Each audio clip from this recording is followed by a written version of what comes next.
여호수아 11장 10절에서 15절 말씀입니다. 여호수아 11장 10절 말씀입니다.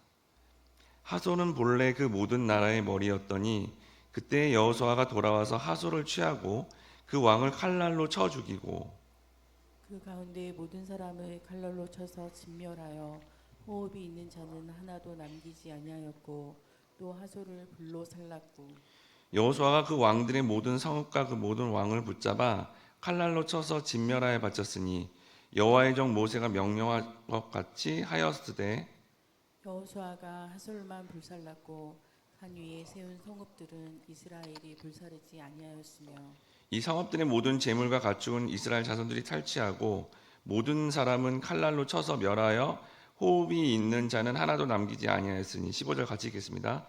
여호와께서는 그의 모세에게 명령하신 것을 모세는 여호수아에게 명령하였고 여호수아는 그대로 행하여 여호와께서 모세에게 명령하신 모든 것을 하나도 행하지 아니한 것이 없었더라. 아멘. 할렐루야. 하나님께서 우리에게 말씀을 듣고 신앙이 성숙하는 자리로 부르셨습니다. 오늘은 남기지 않는 신앙생활이라는 제목으로 말씀을 나눌 때 은혜로운 시간 되시길 바랍니다. 여호수아 11장 10절에서 11절에 보니까 하솔은 본래 그 모든 나라의 머리였더니 그때 여호수아가 돌아와서 하솔을 취하고 그 왕을 칼날로 쳐 죽이고 그 가운데 모든 사람을 칼날로 쳐서 진멸하여 호흡이 있는 자는 하나도 남기지 아니하였고 또 하솔을 불로 불살랐다라고 했습니다. 여기 하솔은 가나안 그 당시 북부에 위치하여 사실은 여리고성보다도요 몇 배나 더 크고 견고한 성이어서 북부 모든 가나안 도시의 중심 도시였다고 합니다. 그런데 이스라엘에 의해 하솔이 처참하게 패배하고 불타버려 잔해조차 남지 않아 과거의 영광스러운 때를 대조적으로 부각시키며 이스라엘의 대대적인 승리를 더욱 빛나게 하고 있습니다. 이는 어둠의 세력을 대표하는 하솔이 현실에서는 그 모든 나라의 머리 같은 화려하고 강력하고 힘과 권세가 커 보이지만 결국 여호수아, 호세아, 예수로 상징하는 이 여호수아로 말미암아 모든 어둠의 세력들이 결국은 멸망하고 성도가 최종적으로 승리하게 된다는 것을 역사적으로 보여준 겁니다. 이것이 얼마나 철저한지 여기 본문에 보니까 하나도 남게 되지 않았다라고 그렇게 강조하고 있습니다. 여호수아 11장 13에서 14절에 보니까 여호수아가 하솔만 불살랐고 산 위에 세운 성읍들은 이스라엘이 불살르지 아니하였으며 이 성읍들의 모든 재물의 가축은 이스라엘의 자손들이 탈취하고 모든 사람은 칼날로 쳐서 멸하여 호흡이 있는 자는 하나도 남기지 아니하였으니라고 합니다. 가나안 북부에는 하솔을 비롯하여 여러 성읍들이 있었고 그 성읍들은 여호수아가 이끄는 이스라엘 군대가 모두 점령했지만 특히 하솔이 정치적으로 그 일대에 가장 영향력이 있는 성읍이었습니다. 하나님을 대적하여 앞선 이 성읍인 이 하솔이었으므로 이 성읍의 운명이 얼마나 비참하게 되는지 교훈적으로 생생하게 보여주기 위해 여호수아는 하솔 성읍만을 구별하여 하나도 남김없이 불살라버렸다라고 그렇게 성경에 기록되어 있다는 겁니다. 그러면서 동시에 그 하솔 안의 모든 재물과 가축에 대해서 이스라엘로 하여금 전리품으로 취하게 했습니다. 성경에서 이를 표현하는 것이 히브리 말로 빠자드라는 단어인데요. 이 빠자드라는 단어는 신학적으로 중요한 의미를 가지고 있습니다. 이 단어는 하나님께 순종하는 자에게 또 하나님이 그렇게 순종하게 만든 그 자에게 축복과 기쁨을 준다라는 것을 상징하고 있습니다. 전쟁 자체가 언약 백성에게 주신 언약을 성취하기 위한 수단이라는 그런 과정이지만 그거를 믿음으로 수행하게 되면 이 주어지는 결과인 노획물이 언약 성취의 기쁨으로 또 결과로 주어진다라는 겁니다. 이는 성도가 이 땅에서 영적 전쟁을 하는 데 있어서 자신의 것들을 하나도 남김없이 내려놓는 것 같지만 실제로는 하나님이 삶의 현장에서 큰 기쁨과 축복을 누리며 최종적으로 영생을 얻게 한다라는 것을 보여주고 있다는 겁니다. 오늘날의 신앙생활은 늘 고통스럽고 힘들고 슬픈 것만은 아니라는 겁니다.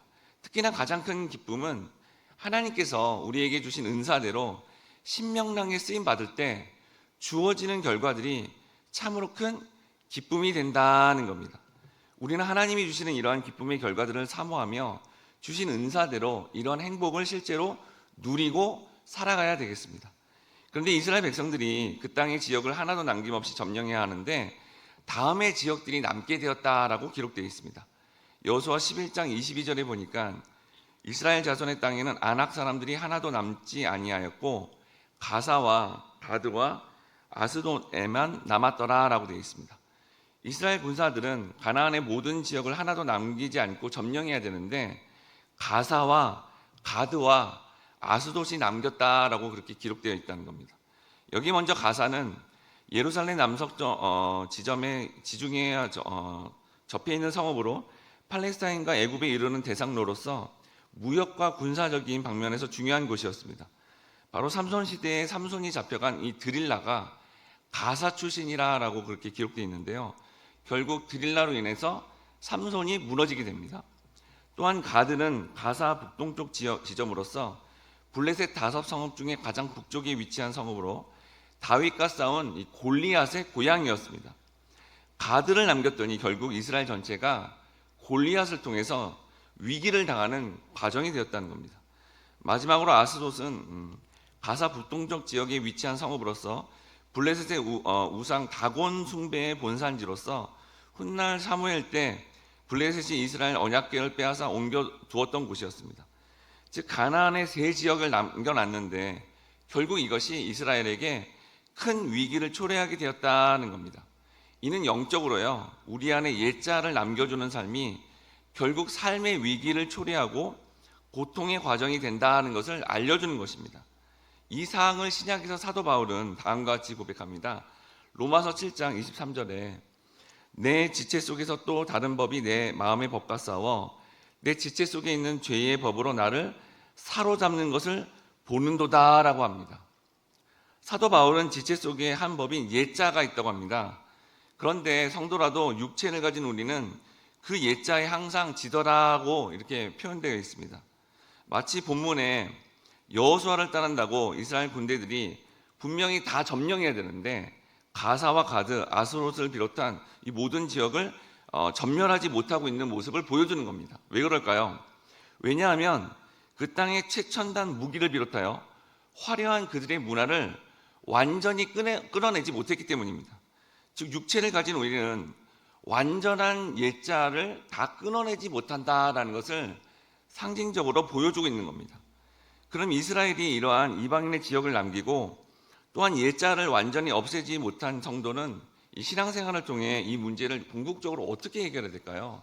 삶을 살아가면서 이 옛자의 문제가 계속 부각되는데 이걸 어떻게 해결해야 될까요? 먼저 내가 성도라도 사도 바울처럼 내 안의 죄가 나를 사로잡아 마치 내가 멸망할 자이다는 것을 인정해야 된다는 겁니다. 결국 본문에 나오는 가나안 북부 연합군의 모습이 나의 모습이다라는 걸 믿음으로 고백함으로 내가 저들과 같이 멸망당할 존재라는 것을 알아야 된다는 겁니다. 아무리 여러분 영적 리더라도 세상에 보이는 힘과 화려함 앞에서 그 유혹을 모두 떨쳐낼 수 있을까요? 여러분 신앙생활을 열심히 한다는데 유튜브를 비롯해서 모든 보는 문화와 육체가 즐겨하는 문화를 완전히 차단하고 이 땅 가운데 내려놓을 수 있을까요? 우리는 못한다는 겁니다. 그래서 우리는 현실의 신앙생활과 성경의 말씀을 통해 세상의 것을 나는 하나도 남기지 못하는 신앙생활을 할 수밖에 없구나. 나는 결국적으로 죄인 중에 괴수라서 이런 비참한 삶을 살 수밖에 없구나라는 것을 사도 바울처럼 믿음으로 고백해야 된다는 겁니다. 그 오카는 목사님도 늘 이런 말을 했습니다. 살아생전에 나는 한없이 흠이 많은 인간입니다 라고 고백했습니다. 그러니 우리 모두가 참으로 흠이 많아 본문의 가나안인처럼 멸망당할 운명에 처함을 우리는 인정해야 그때 놀라운 신앙의 반전이 일어난다는 겁니다. 그래서 바울이 다음과 같이 고백을 합니다. 로마서 7장 24절에서 25절인데요. 중요한 말씀인데 같이 읽겠습니다. 시작. 오호라 나는 곤고한 사람이로다. 이 사망의 몸에서 누가 나를 건져내랴. 우리 주 예수 그리스도로 말미암아 하나님께 감사하리로다. 우리는 하나도 남김없이 세상의 것들을 모두 제거하라는 하나님 말씀 앞에 그렇게 할 수 없어 멸망당할 공고한 사람이다라는 것을 고백해야 된다는 겁니다. 이 사망의 몸에서 도저히 벗어날 수 없다는 거죠. 그런데 이러한 고백이 왜 감사로 이어지냐면 주님 앞에 이러한 고백을 진지하게 고백할 때 예수 그리스도께서 그때 우리의 삶에 개입하심으로 말미암아 세상의 것을 하나도 남김없이 제거한 온전한 신앙생활이 그때 된다는 겁니다. 왜냐하면 여러분 예수님이 이 땅에 왜 오셨죠? 죄에서 구원하기 위해서 이 땅에 오셨다는 거예요. 예수님 당시에 바리새인, 제사장, 서기관들은 자신이 율법을 잘 지켜 죄인이 아니라고 했어요. 그 당시에 창녀, 세리, 일반 백성들은 죄인이라고 그들이 규정했습니다. 그러니 예수님이 죄인이라고 규정하는 자에게는 놀랍게 어떻게 해요? 구원을 일으켰어요. 그런데 죄인이 아니라고 한 자는 하나도 남김없이 완전한 멸망의 길을 가게 된 것입니다. 자신의 죄악이 있어도 그때 죄 문제를 해결하시는 예수님의 개입하심을 믿으면 하나도 남김없이 다 고백한 완전한 의인으로 여겨주셨다라는 겁니다. 분명 하나님이 하나도 남김없이 다 점령하라고 말씀했지만 이스라엘이 몇몇 지역을 남긴 것은 분명한 잘못입니다. 그런데 성경 말씀이 이걸 믿음으로 받아들이면 모든 것을 점령했다고 결론 지어줍니다. 여호수아 11장 23절에 보니까 이와 같이 여호와께서 모세에게 말씀하신 대로 그 온 땅을 점령하여 이스라엘 지파의 구분에 따라 기업으로 주께 그 땅의 전쟁이 그쳤더라. 이스라엘 군대들이 분명 앞절에서 몇몇 지역을 남기고 있음에도 불구하고 성경은 예수를 상징하는 여호수아로 인하여 그 온 땅은 어떻게 됐다고요? 다 점령되었다라고 선언해 주고 있다는 겁니다. 그리고 아직도 전쟁이 일어나고 있고 전쟁을 치러야 되는데 그 땅이 뭐예요? 전쟁이 그쳤다라고 선언해 주고 있다는 겁니다. 오늘날의 성도도 분명히 예수님을 믿음으로 완전하고 최종적인 구원을 받았다고 우리가 고백은 하지만 매일 내부적인 옛자의 전쟁이 있지 않습니까? 외부적인 세상의 유혹과의 전쟁들이 분명히 있습니다. 그런데 우리는 세상의 것들을 하나도 남기지 않은 신앙생활을 완전하게 하지 못한다는 거예요. 그렇지만 여러분들이 이러한 말씀 앞에 연약한 죄를 고백하고 인정함으로 그 죄를 해결해 주시는 그 예수님을 믿어버릴 때 그 주님이 다 하신 것이 우리에게 점령되지 못했어요. 하지만 온 땅을 점령되었고 전쟁은 그쳤고 너는 세상의 것을 하나도 남김없이 제거한 자라라고 그렇게 여겨주신다는 겁니다. 여러분 믿습니까? 즉 우리가 하나도 남기지 않는 신앙생활을 한다는 것은 현실에서는 세상에 속한 자로서 살아가지만 여전히 죄의 유혹을 받고 있지만 그 과정에서 반드시 일어나는 자신의 죄를 인정함으로 죄 문제를 해결하시는 그 예수님을 믿을 때 주어지게 된다라는 겁니다. 그래서 우리는 우리의 삶의 연약한 모습과 부족한 것을 모두 주님께 믿음으로 이 새벽에도 맡기고 그 주님께서 하실 일을 믿음으로 말미암아 우리는 최종 승리자가 되는 것입니다. 이러한 복음의 말씀을 믿으심으로 옛자를 하나도 남김없이 살아가는 신앙의 성숙한 자로 살아가시는 우리 모든 성도님들 되시길 주님의 이름으로 축원합니다. 함께 기도하겠습니다. 사랑하는 주님 감사합니다. 사실은 날마다 옛자와의 싸움과 세상의 유혹에 허덕이며 마치 패배자의 모습으로 살아가는 것 같은데 본문의 말씀을 통해 하나도 남김없이 다 점령했다 하시며 하나도 남김없는 세상의 것들을 다 내려놓은 자로서 살아간다는 것을 말씀을 통해 깨닫게 하시니 감사를 드립니다. 우리 측에서 일어난 결과가 아니라 우리의 죄 문제를 완전히 해결하시는 그 예수님을 오늘도 믿기 때문에 그러한 경험을 하게 되는 줄 믿습니다. 오늘도 완전하신 그 예수님만을 믿고 의지하고 따라감으로 말미암아 우리의 삶 가운데 그런 완전한 신앙생활의 모습이 나타나 선한 영향력이 이전보다 더 크게 나타나는 복된 삶이 될 수 있도록 오늘도 우리의 삶을 인도하시며 함께하여 주옵소서. 감사드리며 예수님의 이름으로 기도드립니다. 아멘. 다음의 기도 제목으로 기도하겠습니다. 주여 우리가 세상에 화려하고 힘 있는 것들과 옛자의 영역을 남기지 않는 신앙생활을 하지 못함을 인정하며 주님의 말씀을 믿음으로 우리의 모든 삶을 주님께 맡겨 최종 승리자로서 살아가게 도와주시옵소서.